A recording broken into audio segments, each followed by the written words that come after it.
आपको ये जानकर जरूर हैरानी होगी कि 1999 में जब अटल बिहारी वाजपेयी जी की सरकार सिर्फ 13 दिनों में गिर गई थी, उस समय पर लोकसभा के स्पीकर टीडीपी के ही एक मंत्री थे। एंड जाहिर सी बात है, उनको वो पद भी वाजपेयी सरकार की तरफ से ही दिया गया था और उसके बावजूद भी वाजपेयी सरकार को गिराने में उनकी अहम भूमिका थी। यही एक बड़ा डर है कि टीडीपी जिस स्पीकर पद के लिए अपनी मांग उठा रही है, भाजपा उसको देने में कतरा रही है। लेकिन सिर्फ स्पीकर पद ही नहीं, वित्त मंत्रालय भी जेडीयू और टीडीपी की नजर में है।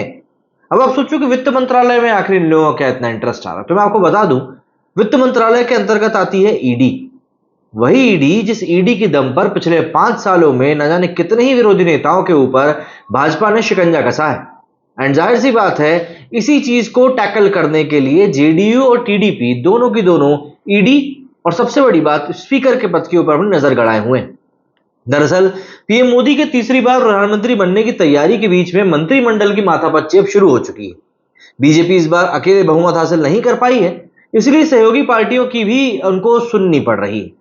पहले दोनों सहयोगी नीतीश और चंद्रबाबू नायडू की डिमांड पूरी करनी होगी, फिर अपने सांसदों को एडजस्ट भी करना पड़ेगा। इसके लिए बीजेपी यूपी और राजस्थान के साथ साथ गुजरात से मंत्री कम कर सकती है। माना जा रहा है कि टीडीपी को 4, जेडीयू को 3, एलजेपी और शिवसेना को 2-2 मंत्री पद मिल सकते हैं।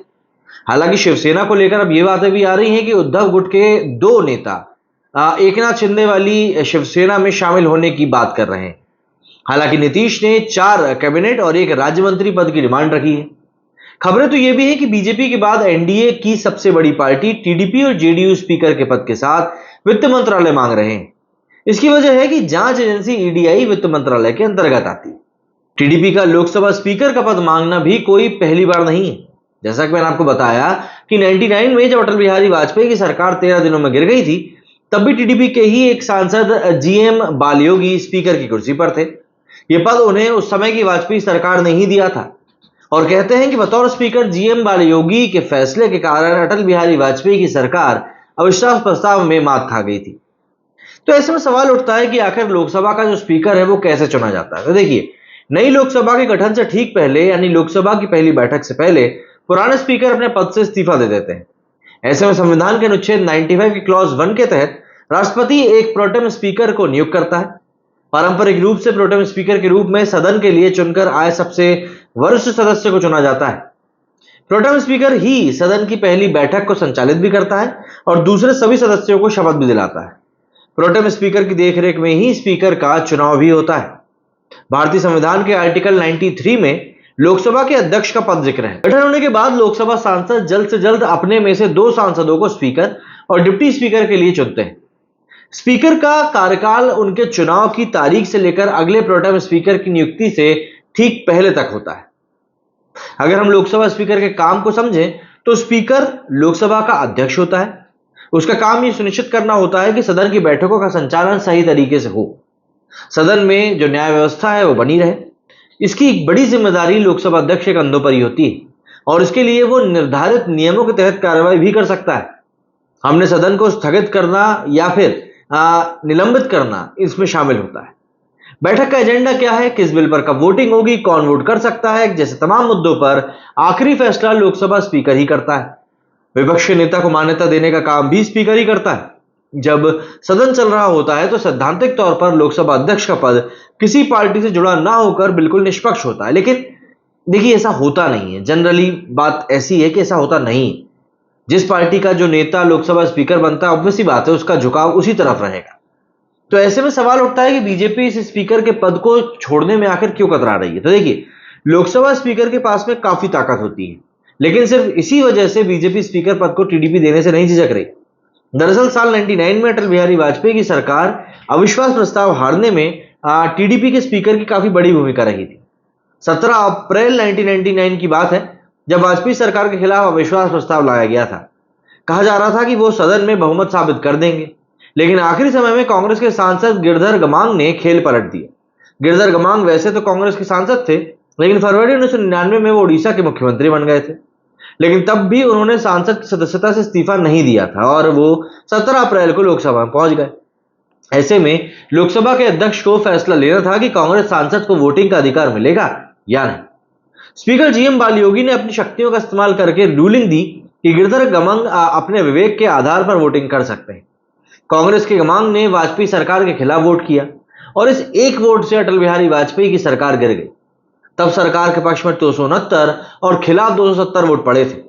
इसलिए भाजपा पार्टी चाहेगी कि स्पीकर का पद तो उसी की सांसद को मिले।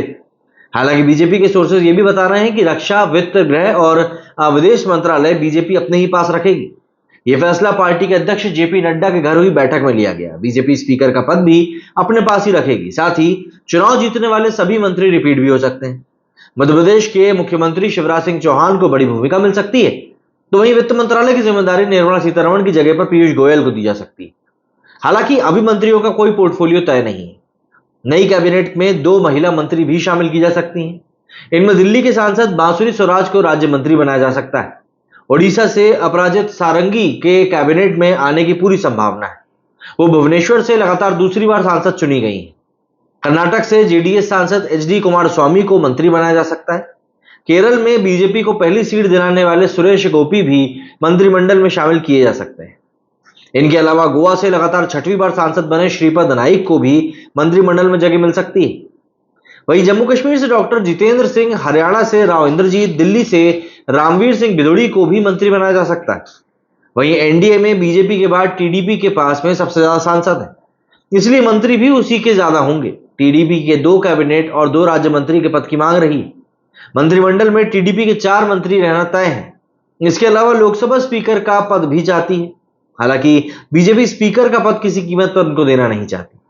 फिलहाल मंत्री पद के लिए श्रीकाकुलम सीट से जीते राममोहन नायडू, गुंटूर से जीते पेमासामी चंद्रशेखर, इनके अलावा नरसारावपेट से जीते लावू श्रीकृष्ण देवरायलू का नाम तय है। विशाखापट्टनम से जीतने वाले श्री भरत को भी जगह मिल सकती है। सोर्सेस के मुताबिक इलेक्ट्रॉनिक एंड इंफॉर्मेशन टेक्नोलॉजी और ग्रामीण विकास मंत्रालय टीडीपी को देने की बात चल रही है। 2019 के चुनाव में नीतीश कुमार की पार्टी जेडीयू ने 16 सीटें जीती थी। बीजेपी ने उसे 2 मंत्री पद भी दिए थे। नीतीश इससे नाराज हो गए थे, कैबिनेट में शामिल ही नहीं हुए थे। अब 12 सांसदों वाले नीतीश कुमार किंग मेकर की भूमिका में हैं। इससे उनकी बार्गेनिंग पावर बढ़ चुकी है। अब तक फिलहाल रेल मंत्रालय और कृषि मंत्रालय पर बात हुई है। परिवहन मंत्रालय पर भी बात चल रही है।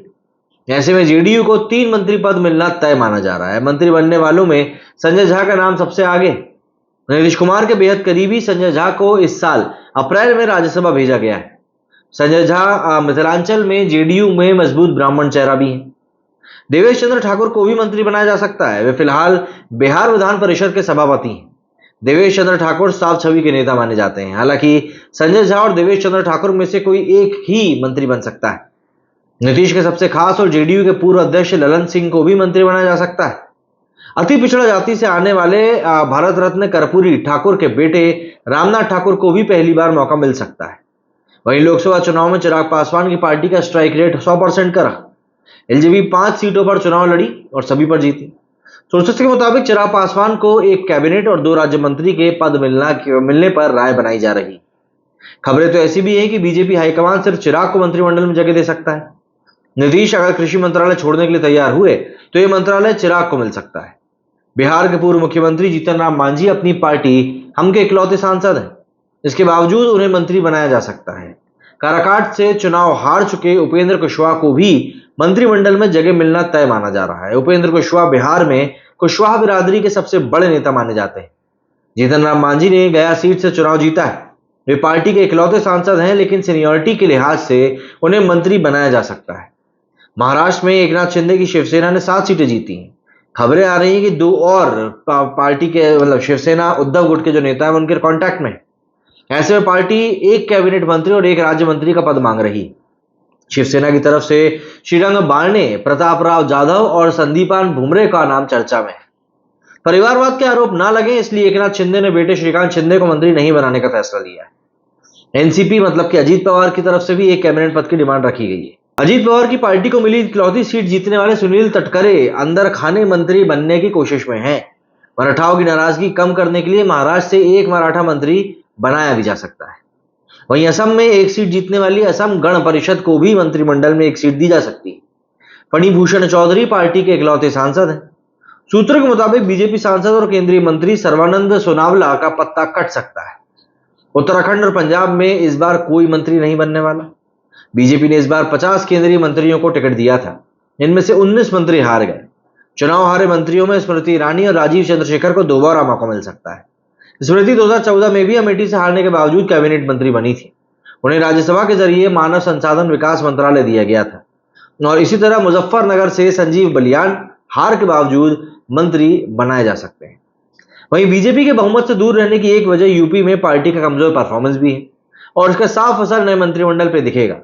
मोदी 2.0 में यूपी में 13 मंत्री बनाए गए थे। इस बार कुछ ही पुराने नेताओं को मंत्री बनाया जाएगा। इनमें लखनऊ सीट से लगातार तीसरी बार सांसद बने राजनाथ सिंह का मंत्री बनना तो तय है। योगी सरकार में मंत्री और पीलीभीत से जीतने वाले जितिन प्रसाद का पार्टी मौका दे सकती है।